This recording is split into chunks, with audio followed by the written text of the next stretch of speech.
Hola, buenas tardes. Soy Cristina y en este video les voy a explicar un poquito de lo que fue la producción del algodón en la provincia de Chaco, ¿sí? En nuestro país. En la primera filmina vamos a encontrar la historia del algodón, ¿sí?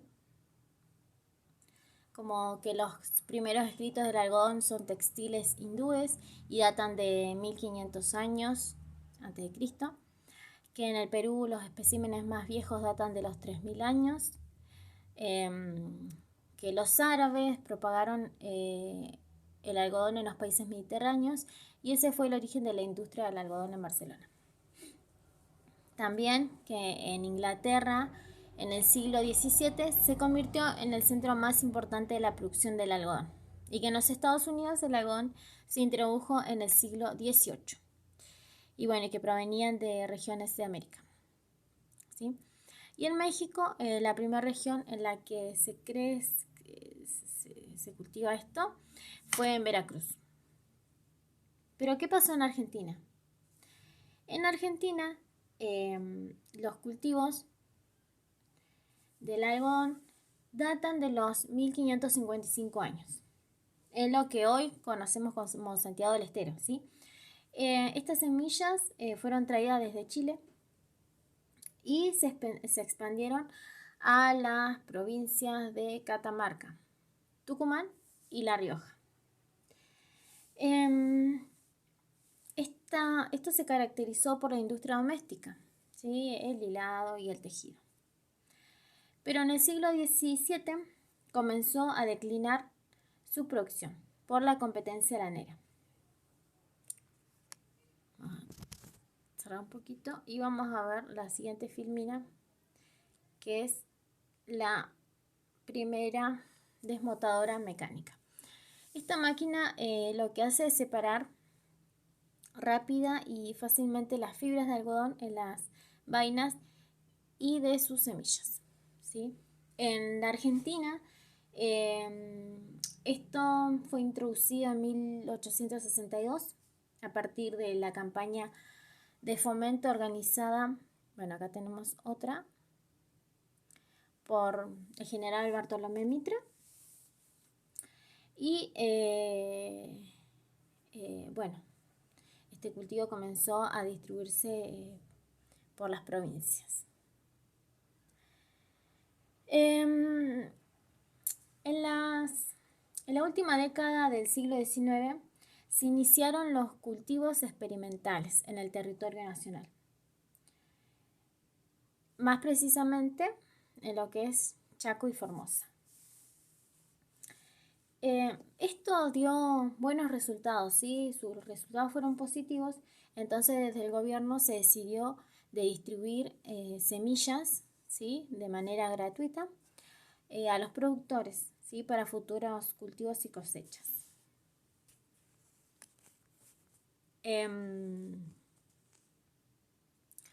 Un periodo muy importante para el cultivo del algodón fue en el 1917, ¿sí? Fue en el periodo donde estuvo la guerra mundial, la primera guerra mundial, que esto contribuyó a elevar su precio y al interés textil. Y acá les doy un ejemplo. De 3.075 hectáreas cultivadas en el 1916 pasó a sembrarse 11.705 en 1917-1918, ¿sí? Una diferencia de 8.700 hectáreas más. Otra de las cosas que benefició este periodo fue que en el 1922 hubo una plantación norteamericana que estuvo infectada por una plaga llamada el picudo, ¿sí? Es un bicho, ¿sí? Que afecta a estos cultivos. Entonces, bueno, para nuestro cultivo, digamos, esto fue beneficioso. Bueno, entonces esto fue un aumento de precios, abundante mano de obra disponible por la crisis forestal en 1920-1921 y un importante estímulo oficial que se tradujo en la ocupación de nuevas tierras fiscales. Esto también es importante y lo voy a desarrollar más adelante. Cómo se fueron obteniendo las tierras, ¿sí? Y el trazado de los ramales ferroviarios, ¿sí? Bueno, ahora vamos a hablar de este ministro y de las cuestiones que pudo aportar a este proceso, ¿sí? En 1923. Este ministro de Agricultura, Thomas Le Breton, contribuyó a consolidar aún más la producción. Se divulgaron cartillas explicativas en donde, bueno, estaban los procesos de cómo se cultivaban, la cosecha, las plagas, qué sé yo, toda esa información. Y también la entrega gratuita de las semillas, ¿sí? Esto que le venía diciendo, ¿sí?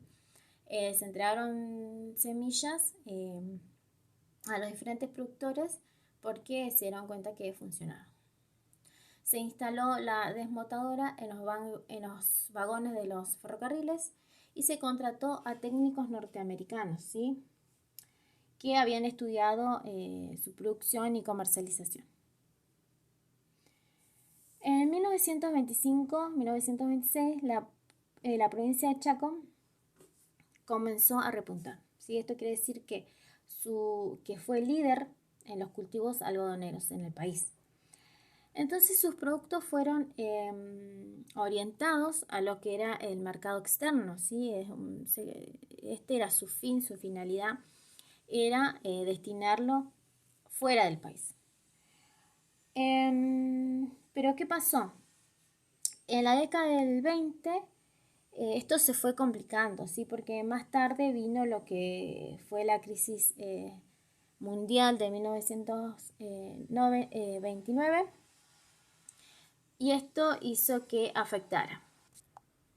Entonces esto hizo que se reorientara la producción y se dirigió hacia lo que era el mercado nacional, ¿sí? Bueno, a partir de entonces la producción algodonera y textil se fue consolidando y su comercialización se fue organizando sobre nuevas bases en las que la Junta Nacional de Algodón tuvo un rol fundamental. Años más tarde, en la década de los 50, la superproducción mundial y la caída de los precios obligan a los chaqueños a reorientar la actividad agricultora y adoptar nuevos cultivos pampeanos. Bueno, desde aquí vamos a comenzar a hablar lo que es la tierra, ¿sí? La obtención de estas, cómo se fue colonizando. Y fue básicamente gracias a estas leyes, ¿sí? Entonces, el manejo de la tierra pública en el Chaco comenzó a organizarse a partir de 1876, cuando fue sancionada la ley 817. Y el objetivo de esta norma era ordenar un proceso de ocupación incipiente basado en la exploración forestal, ¿sí? También se fomentó la colonización agrícola y se pretendía favorecer una racional explotación a fin de que las familias de los colonos se establecieran obteniendo las propiedades de sus chacras. Esto dice que fue un proceso, no fue tan fácil este proceso de la obtención de las chacras. Pero otra forma también de ocupación fue esta ley 5.559, Ley de Fomento de Territorios Nacionales, y lo que establecía era la construcción de ferrocarriles, ¿sí? Esto fue financiado por las ventas de las tierras fiscales.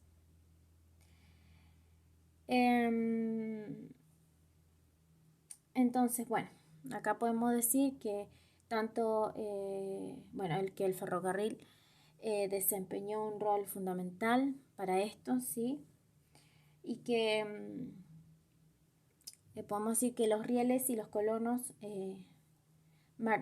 juntos abrieron nuevas tierras de producción. También hay que mencionar que los colonos ocuparon las tierras, pero que antes de ellos ya estaba poblada la tierra, ¿sí? Habían aborígenes, por ejemplo los motocos, que ya vivían en esta zona. ¿Sí? No es que era una zona en donde no había población. En la última década del siglo XIX, el ferrocarril había comenzado a unir los puertos orientales con las regiones interiores, ¿sí? Estas imágenes son del ferrocarril Las Pampas de 1890 y el ferrocarril Santa Fe 1892, ¿sí? Bueno, así fueron surgiendo las primeras colonias agrícolas del territorio. La ocupación de este espacio fue lento, ¿sí? Antes de elegir esta zona, ¿sí? Se eligieron otras como la región pampeana. En 7 años el Chaco duplicó su población, ¿sí? En 1905 contaba con más de 21.000 hectáreas y en 1912 llegaba a 43.000 hectáreas, ¿sí? Las colonias se tornaron insuficientes y se hizo necesario impulsar un nuevo movimiento de colonizadores, ¿sí? De colonización.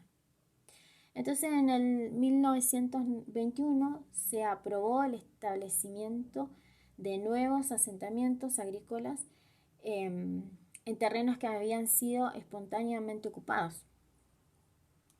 Y esto fueron subdivididos a más de 1 millón de hectáreas. Y se oficializaron los pueblos surgidos sobre las líneas férreas, ¿sí? Se establecieron en ese lugar. Con la incorporación de tierras y la llegada del ferrocarril, germinaron las primeras colonias de algodón del inmigrante en el interior chaqueño. ¿Sí? De esta manera llegaron los inmigrantes. Finalizando la segunda década del siglo XX, el Chaco había recibido cientos de agricultores que se encontraban ubicados en las colonias oficiales y privadas. La región elegida para su asentamiento había sido fundamentalmente el sudoeste y central del territorio, ¿no? Y la que era resguardada, la que no se asentaban tanto, era la zona noreste, porque estos estaban destinados a los cultivos y la cosecha del algodón.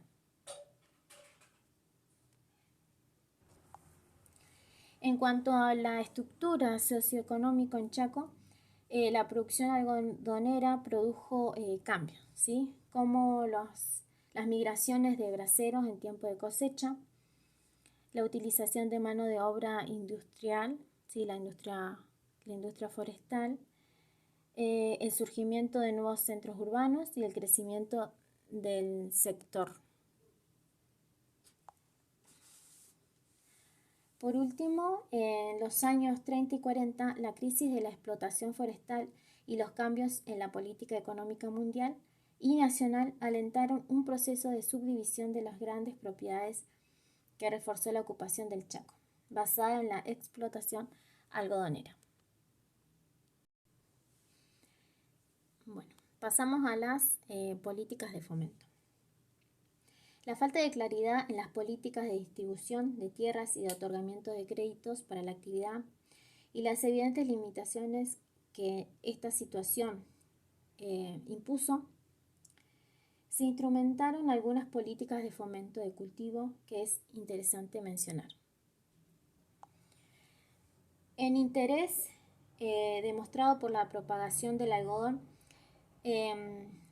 se puso de manifiesto sucesivos emprendimientos, tanto gubernamentales como las propias empresas exportadoras, que contribuyeron a la consolidación del cultivo en la región. Entonces, desde el ámbito gubernamental, en 1923, habla de esto que les expliqué hace un momento, de lo que fue haciendo el ministro de Agricultura, Thomas Le Breton, ¿sí? Como la estación experimental algodonera, ¿sí? La presidencia de Sáenz Peña. La chacra experimental en Santiago del Estero. En 1925, la división comercial algodonera del Ministerio de Agricultura Nacional, y también que se habían contratado expertos, ¿sí? Como decía antes, que tenían estudios en la producción. El objetivo de esto fue organizar el labor citando las divisiones, ¿sí?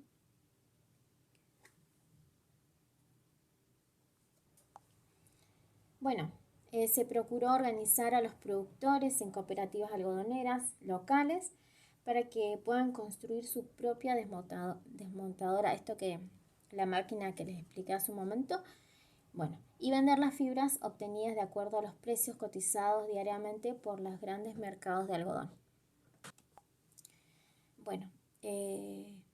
También fue relevante el plan de colonización llevado a cabo por las empresas ferroviarias. En el marco del proyecto de la ley del presidente Alvear de 1924. 3 años más tarde, tanto las empresas como el gobierno establecieron las condiciones para la adquisición de cooperativas, ¿sí? Y la creación de centros urbanos y lo necesario para los aportes del capital. Años más tarde se constituye la Cámara Algodonera de Buenos Aires, siendo sus miembros fundadores como Burgué y Barcia y Compañía General de Fósforos, también la fábrica de alpargatas, entre otras firmas, son varias, ¿sí? Después la Cámara se incorporó a la Bolsa de Comercio también de Buenos Aires, y en ese mismo año nació, lo que fue el mercado del algodón y el yute en esta misma ciudad. Algo que también es importante de mencionar es que se llevó a cabo el primer congreso de algodonero en Argentina en Resistencia. Se instaló una escuela textil, se reglamentó el trabajo de la mujer y los menores de edad, se prohibieron la venta al algodón e indígenas, ¿sí? Se creó una comisión de estudios para los seguros para la actividad algodonera, ¿sí? Para estar resguardados, para tener un respaldo. Se solicitó la construcción de líneas ferroviarias y leyes proteccionistas para los hilados y los tejidos. En 1929, a instancias de la Cámara Algodonera de Buenos Aires, comenzó a funcionar el mercado central algodonero en la estación de Buenos Aires de la Compañía General de los Ferrocarriles. La comercialización. Como les había mencionado, hubo un periodo muy importante que fue en los años 20 y 32, 33 también, ¿sí? Pero el salto se dio durante el periodo de la Primera Guerra Mundial. Y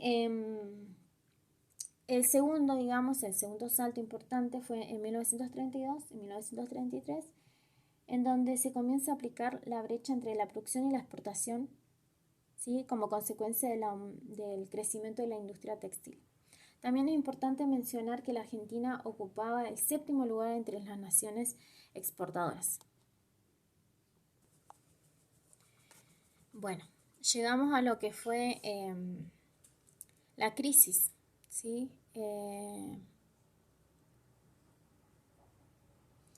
la crisis de 1926-1927 y la exportación del algodón. Los cultivos de algodón sufrieron una severa crisis por la baja de precios internacionales y la abundante superproducción de fibra en los Estados Unidos. ¿Sí? Esto originó un derrumbe. También, a su vez, los hiladeros de algodón elevaron un memorial a la Cámara de Senadores en agosto de 1926, reclamando medidas de protección. Y bueno, en este documento se señalaba que la Argentina consumía hilados y tejidos de algodón y que en buena parte podría ser fabricado en el país, ¿sí? Porque recordemos que esto era más que nada un mercado exportador.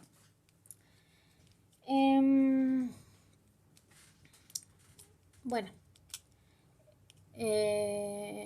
después también este documento reconocía como causa fundamental de este escaso desarrollo la falta de derecho aduanero y la escasa protección nacional ante el dumping y la importación, ¿sí?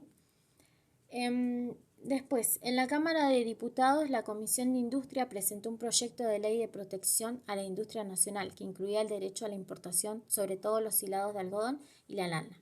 Según este proyecto, todos los tejidos de algodón pagarían una tasa del 29% y la lana un 34%.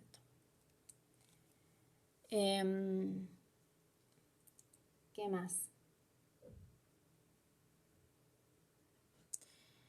Bueno, según este proyecto, todos los tejidos de algodón pagarían, bueno, perdón, eso ya lo dije, este proyecto de ley como también con el apoyo de la Asociación de Fomento y Defensa del Interés. También hay que mencionar que este proyecto contó con el, bueno, como dije, con el apoyo de Fomento y Defensa del Interés de Chaco, pero que como si no fuera poco esto, también afectó el clima en la región, porque hubo una gran sequía que comenzó a azotar esta región, la región del algodón.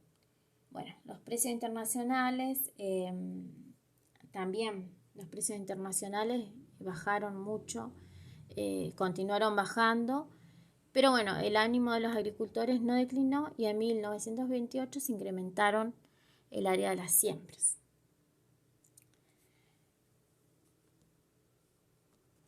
Bueno, en esta crisis agrícola, lo que pasó también es que se paralizó la fábrica del tanino y que más de 20.000 peones y obreros quedaron sin trabajo, ¿sí? Y bueno, estos emigraron momentáneamente hacia las colonias agrícolas, ¿sí? Para atender la cosecha. Pero bueno, dice que no se volvió como no se volvieron a reincorporar al mercado laboral estos trabajadores. Bueno, esta crisis de 1926-1927 fue un anuncio, ¿no?, de lo que más adelante fue la crisis de 1929-1930. Y bueno, cuando estalló esto, se paró lo que fue el desarrollo textil en Argentina. La falta de consumo de telas de algodón en el mundo y la paralización de los establecimientos que absorbían grandes cantidades de fibra redujeron la demanda a tal punto que produjeron que los mercados, que los agricultores deban entregar sus productos a menor precio, al costo, digamos, ¿sí? Bueno, finalmente la crisis mundial impuso nuevas políticas que contemplaban el desarrollo de los mercados internos, ¿sí? En esta nueva etapa de la industria nacional fue liberada por la rama textil, ¿sí? Y en el Chaco se expandió fuertemente la comercialización de la fibra, ¿sí? Y bueno, continuó siendo el cuello de la botella en la producción local. Bueno, después unos pocos compradores, principalmente en el mercado nacional, imponían el precio conveniente a su interés, ¿sí? Una oferta atomizada y una demanda concentrada marcaron las pautas de la actividad algodonera provincial durante mucho tiempo e impidieron el desarrollo de una de las cadenas integradas localmente. Bueno, a modo de conclusión voy a hacer un resumen cortito, ¿sí? De lo que fue esta producción de algodón, ¿sí? Y bueno, y vamos a decir que la fase de la economía mundial, bueno, se inició en el último tercio del siglo XIX, bueno, en lo que hoy conocemos como la provincia de Chaco, que tardó mucho en poblarse porque no era una zona favorable, sino todo lo contrario, y muchos elegían la región de Pampeana.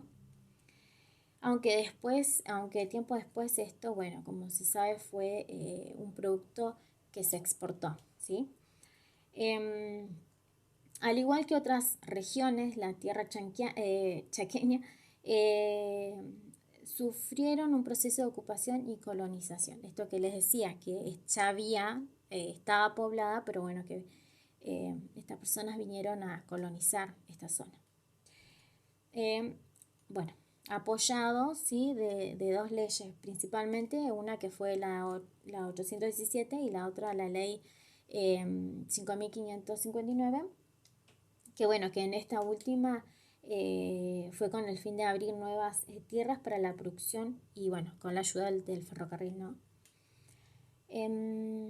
También, bueno, se produjo el surgimiento de las primeras colonias algodoneras, que fue el impulso de la instalación de los primeros ferrocarriles, ¿sí? Avanzados hacia el interior de Chaco. Y bueno, que su gran salto fue en la Primera Guerra Mundial,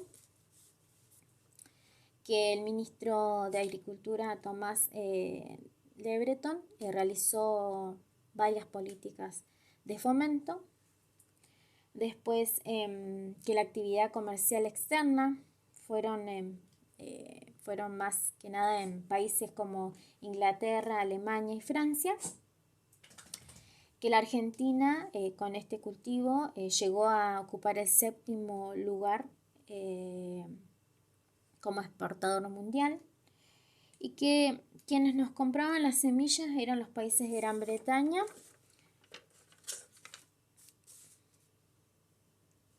después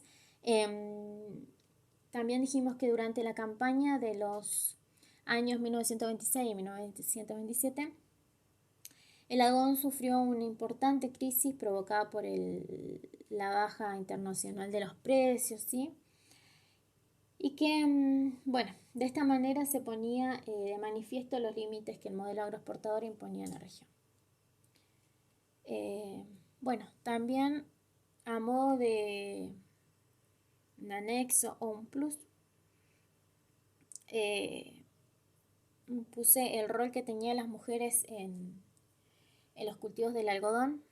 Les voy a dejar el link porque es una entrevista de un diario, el diario Clarín, ¿sí? Pero que hace referencia a un libro de Alejandra de Arce que se llama Mujeres, Familias y Trabajo, Chacras, Caña y Algodón. Esto de 1930 a 1962. Y analiza las diferentes cuestiones. El trabajo de la mujer y cómo queda invisibilizado. Es como que algo no está, o sea, no existe el trabajo de la mujer, no se reconoce. Y sin embargo sabemos que hasta los tiempos actuales también podemos decir que la mujer es encargada de muchas cuestiones. Bueno, en este tiempo se encargaba de las chacras, de los cultivos, la cosecha además, y además del trabajo de sus hogares, ¿sí? Básicamente acá yo solo les pegué dos preguntas, ¿sí? Que hablan también de la migración, de la crisis. Y bueno, se las dejo como para que hagan captura, para que no se extienda más el video. Y les voy a dejar un pedacito de un video que fue lo más cercano que pude encontrar en internet de lo que fue el cultivo de algodón, ¿sí? Pero data del gobierno de Perón, ¿sí? Después del 50. Igual se los voy a dejar, así lo ven y lo chusmean.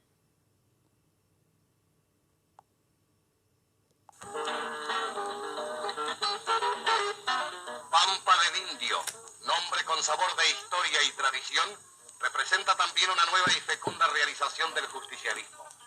Aquí en la tierra generosa de la provincia Presidente Perón, los aborígenes reciben del gobierno todos los elementos necesarios para el trabajo agrario, desde el arado y la semilla hasta la tierra misma, de donde brotará rendidor y noble el algodón. El indio, dueño secular de la tierra, la recupera, y con ella su plena dignidad por la acción del gobierno provincial, que cumple así los postulados de equidad y justicia del general Perón.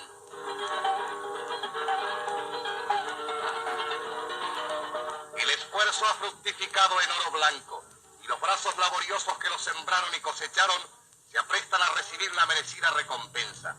Recompensa que llega a través de la primera cooperativa indígena del país, reafirmando la plena liberación del auténtico hijo de la tierra.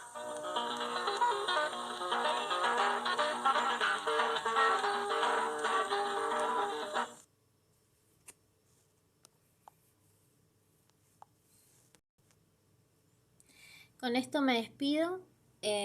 Bueno, espero que les sea de utilidad y que pueda haber sido dentro de todo que me hayan podido comprender. ¿Sí? Bueno, gracias.